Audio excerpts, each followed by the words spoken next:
जय जिनेन्द्र। आज हम बाह्य प्रापण का अध्ययन करेंगे, आउटसोर्सिंग। अब ये बाह्य प्रापण क्या होता है? बाह्य का अर्थ होता है बाहर, और प्रापण मीन्स प्राप्त करना, बाहर से सेवाएं प्राप्त करना क्या कहलाएगा? बाह्य प्रापण। अब क्वेश्चन है, क्या आपके विचार में बाह्य प्रापण भारत के लिए अच्छा है? विकसित देश इसका विरोध क्यों कर रहे हैं? Do you think outsourcing is good for India? Why developed country oppose it? तो सबसे पहले हम देखते हैं कि यह बाह्य प्रापण क्या होता है।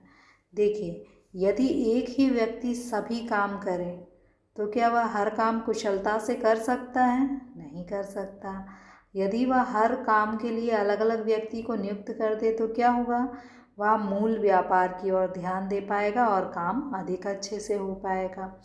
यही क्या है? बाह्य प्रापण। यदि व्यक्ति या कोई कंपनी अपने जो अलग अलग काम है वो अलग अलग जो स्पेशलाइज्ड एजेंसी हैं, जैसे जिस काम को करने में जो व्यक्ति दक्ष है हम उसे वो काम सौंप देते हैं। जैसे मान लीजिए कि आपके घर में शादी होती है तो कैटरिंग का काम अलग अलग व्यक्तियों को आप काम सौंपते हैं तो काम अच्छे से हो जाता है। यदि आप खुद ही सारे काम करें तो काम अच्छे से नहीं होगा। तो आउटसोर्सिंग में क्या होता है बाह्य प्रापण में, कि एक देश अपने व्यापार की जो सेवाएं होती हैं, अलग अलग जो सेवाएं हैं वो स्पेशलाइज्ड एजेंसी को सौंप देता है और वे उस काम को करती हैं, और उस देश के जो मुख्य अधिकारी होते हैं वह मूल व्यापार की ओर ध्यान दे पाते हैं। तो बाह्य प्रापण का अर्थ क्या हुआ कि एक देश अपनी व्यवसाय संबंधी सेवाएं अन्य देश से किराए पर लेता है। अब भारत के लिए बाह्य प्रापण क्यों अच्छा है? पहला तो रोजगार में वृद्धि। भारत में जनसंख्या अत्यधिक है। यदि बाह्य प्रापण यानी आउटसोर्सिंग होगी, यानी भारत के लोग जो हैं विदेश के काम को किराए पर करेंगे, जिससे भारत में रोजगार में वृद्धि हो सकेगी। दूसरा, तकनीकी जानकारी का आदान प्रदान। बाह्य प्रापण से क्या होता है कि भारत भी विकसित देशों से तकनीकी जानकारी लेकर अपने विकास में सक्षम बन सकता है। अंतर्राष्ट्रीय योग्यता। देखिए, यह प्रूफ है कि भारत के जो लोग हैं वो पूरे विश्व में सबसे अधिक आउटसोर्सिंग का काम कर रहे हैं, यानी दूसरे देशों का काम कर रहे हैं। तो इससे क्या होता है कि भारत में विदेशी जो मुद्रा है उसमें वृद्धि होती है, क्योंकि जब वो बाहर का काम करेंगे भारत के लोग तो विदेशी मुद्रा में भुगतान करेंगे, जिससे भारत के विदेशी मुद्रा कोष में वृद्धि होती है और भारत की अंतर्राष्ट्रीय योग्यता भी सिद्ध होती है। अनएम्प्लॉयमेंट। अब क्या है कि विकसित देश जो हैं वो बाह्य प्रापण का विरोध करते हैं। भारत के लोग पूरे विश्व में जो है काम कर रहे हैं किराए पर, तो विकसित देश इसका विरोध क्यों कर रहे हैं? जैसे अभी हाल ही में अमेरिका का आपने सुना होगा कि वहाँ के लोग विरोध कर रहे हैं कि भारतीय उनकी नौकरी खा जाते हैं और वहाँ के लोग बेरोज़गार हैं।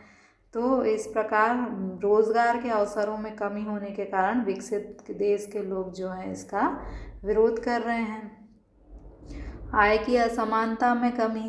क्या होगा बाह्य प्रापण से कि जो गरीब देश हैं और अमीर देश हैं, अब जो गरीब देश हैं उनकी जनता जो है वो कम पैसों में ही विदेशियों को किराए पर अपनी सेवाएं दे देती है, जिससे कि इनकी आय में भी वृद्धि होगी और अमीर और गरीब के बीच का जो गैप है वो क्या हो जाएगा?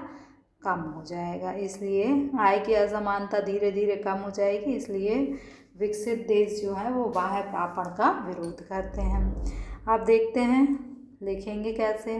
बाह्य प्रापण एक ऐसी व्यवस्था है, बाह्य प्रापण क्या है? एक ऐसी व्यवस्था है जिसके अंतर्गत एक देश की कंपनी अपनी व्यवसाय संबंधी सेवाएं किसी दूसरे देश से किराए पर लेती हैं। तो आपको ये अंडरलाइन वर्ड याद रखना है कि बाह्य प्रापण ऐसी व्यवस्था है जिसमें एक देश की कंपनी व्यवसाय संबंधी सेवाएं किसी दूसरे देश से किराए पर लेती हैं। मतलब यदि हमें कंप्यूटर का काम करवाना है अमेरिका वाली कंपनी को और वो भारत के व्यक्ति से काम करवा लेती है तो वो क्या कहलाएगा? आउटसोर्सिंग कहलाएगा, बाह्य प्रापण। ये आपको इंग्लिश का आउटसोर्सिंग वर्ड भी याद रखना है, क्योंकि क्वेश्चन ऐसा भी आ सकता है कि आउटसोर्सिंग क्या है, बाह्य प्रापण की जगह आउटसोर्सिंग वर्ड का भी यूज़ हो सकता है। अब क्वेश्चन का पार्ट है कि भारत के लिए बाह्य प्रापण क्यों अच्छा है। सबसे पहला है रोजगार में वृद्धि। तो बाह्य प्रापण से क्या होगा कि भारत में अधिक रोजगार के अवसरों का सृजन होगा, मतलब लोगों को अधिक रोजगार मिलेगा और उन्हें उस रोजगार से उच्च भुगतान भी प्राप्त होगा। दूसरा, तकनीकी जानकारी का आदान प्रदान। आउटसोर्सिंग या बाह्य प्रापण से क्या होगा कि हम विकसित देशों से उन्नत और परिष्कृत प्रौद्योगिकी ले सकेंगे, जिससे हमारे देश का भी विकास हो सकेगा। अंतर्राष्ट्रीय योग्यता। यदि हमारे देश के लोग अपनी सेवाओं की आउटसोर्सिंग करते हैं तो उससे क्या होगा कि हमारी अंतर्राष्ट्रीय योग्यता और विश्वसनीयता में वृद्धि होगी और साथ ही साथ भारत में विदेशी निवेश का भी प्रवाह होगा, यानी विदेशी मुद्रा हमें प्राप्त होगी। फिर सेवा क्षेत्र के साथ साथ अन्य क्षेत्रों को प्रोत्साहन। देखिए, बाह्य प्रापण जो है वो अधिक सेवा क्षेत्र में होता है, लेकिन जब सेवा क्षेत्र की आय में वृद्धि होती है तो वह अन्य क्षेत्रों में खर्च होती है, तो धीरे धीरे सभी क्षेत्रों का विकास होता है। मानव पूंजी निर्माण में योगदान। जब हमारे देश के लोग दूसरे देश में सेवाएं देते हैं तो धीरे धीरे उन्हें प्रशिक्षण भी प्राप्त विदेशों से होता है, जिससे भारत की जो पूंजी है, मानव पूंजी है, वो स्किल्ड होती है, मानव पूंजी का निर्माण होता है। मानव पूंजी निर्माण यानी जो लोग हैं वो प्रशिक्षण से और अधिक दक्ष हो जाते हैं। फिर है गरीबी उन्मूलन। बाह्य प्रापण या आउटसोर्सिंग से क्या होता है कि लोगों को रोजगार प्राप्त होता है, उनकी आय में वृद्धि होती है, जिससे वो उनके जीवन स्तर में वृद्धि होती है और अंततः गरीबी खत्म हो जाती है। अब विकसित देश बाह्य प्रापण का विरोध क्यों कर रहे हैं। पहला तो उनके देश में इससे रोजगार के अवसरों में कमी हो जाएगी, क्योंकि जो गरीब देश हैं वहाँ के लोगों को रोजगार मिल रहा है उनसे। फिर विकसित देश नहीं चाहते कि विकसित और विकासशील देशों के बीच में आय की असमानता में कमी आए, लेकिन बाह्य प्रापण से क्या होगा, विकासशील देशों की आय में वृद्धि होगी और विकसित देशों के लोगों को रोजगार नहीं मिलेगा तो उनकी आय में कमी हो जाएगी, तो आय की असमानता में भी धीरे धीरे कमी आने लगेगी।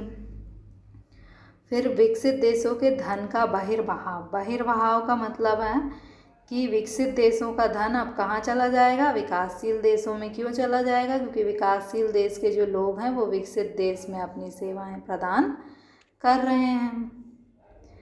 Do you think outsourcing is good for India? Why are developed country oppose it? क्या आप सोचते हैं कि आउटसोर्सिंग इंडिया के लिए अच्छी है और डेवलप्ड कंट्री जो हैं इसका विरोध क्यों कर रही हैं?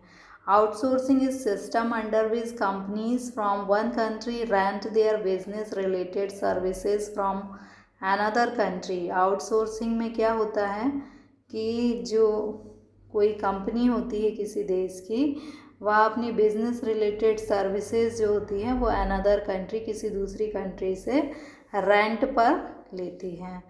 Yes, outsourcing is good for India. Outsourcing India के लिए अच्छा है because of following reason. Number 1, employment, क्योंकि आउटसोर्सिंग से क्या होगा, एम्प्लॉयमेंट जनरेट होगा। For developing country like India, employment generation is an important objective and outsourcing proved to be a born of for generating more employment opportunities. These led to generation of new high paying job. Means outsourcing से India की जो new generation है उसको क्या होगा, new employment opportunity generate होगी और उनकी जो न्यू अपॉर्चुनिटी होगी वो हाई पेइंग जॉब के रूप में होगी। Technical information exchange. Outsourcing enable the exchange of idea of technical knowledge for sophisticated and advanced technology from developed country. Outsourcing से क्या होगा कि जो डेवलपिंग कंट्री हैं वो डेवलप्ड कंट्री से एडवांस टेक्नोलॉजी जो है वो ले सकती हैं। International qualification, outsourcing in India also enhance India's international qualification credibility. Outsourcing से इंडिया की जो क्वालिफिकेशन क्रेडिबिलिटी है वो बढ़ जाएगी, क्योंकि भारत में हाई क्वालिटी, चाहे वो इंजीनियरिंग हो, मेडिकल हो, हर फील्ड में हायर क्वालिफिकेशन वाले जो है न्यू जनरेशन उपलब्ध है। The increase the flow of investment to India, और इससे क्या होगा कि इंडिया में जो है फॉरेन इन्वेस्टमेंट का फ्लो होगा। Incentive to the service sector as well as other sector, means outsourcing से सर्विस सेक्टर को तो इंसेंटिव मिलेगा ही, लेकिन इसके साथ साथ लीकेज जो इफ़ेक्ट होता है उससे अदर सेक्टर भी डेवलप होंगे। Contribution to human capital, outsourcing से जो ह्यूमन कैपिटल है वो ट्रेंड होगी और उसकी क्षमता में और अधिक विकास होगा। Poverty alleviation and standard of living, outsourcing से लोगों की जो इनकम है वो उसमें वृद्धि होगी, उससे स्टैंडर्ड ऑफ लिविंग जो है वो इंक्रीज़ होगा और एट लास्ट पॉवर्टी एलिवेशन हो जाएगा। Outsourcing is being opposed by developed country because, developed country जो है वो आउटसोर्सिंग का विरोध करती हैं। क्यों? Number 1, reduction of employment opportunity in developed country. Outsourcing से क्या होगा कि जो डेवलप्ड कंट्री हैं उनमें एम्प्लॉयमेंट अपॉर्चुनिटी हैं वो कम हो जाएंगी, क्योंकि डेवलपिंग कंट्री के लोग की एम्प्लॉयमेंट अपॉर्चुनिटी बढ़ जाएंगी। रिडक्शन इन इनकम इक्वालिटी, क्या होगा आउटसोर्सिंग से कि जो डेवलपिंग कंट्रीज़ हैं, डेवलपिंग कंट्रीज़ की इनकम बढ़ जाएगी और डेवलप्ड कंट्री की इनकम घट जाएगी, और उनके बीच में जो इनकम का गैप है जो बहुत अधिक था वो धीरे धीरे क्या हो जाएगा, कम हो जाएगा। Okay, thank you.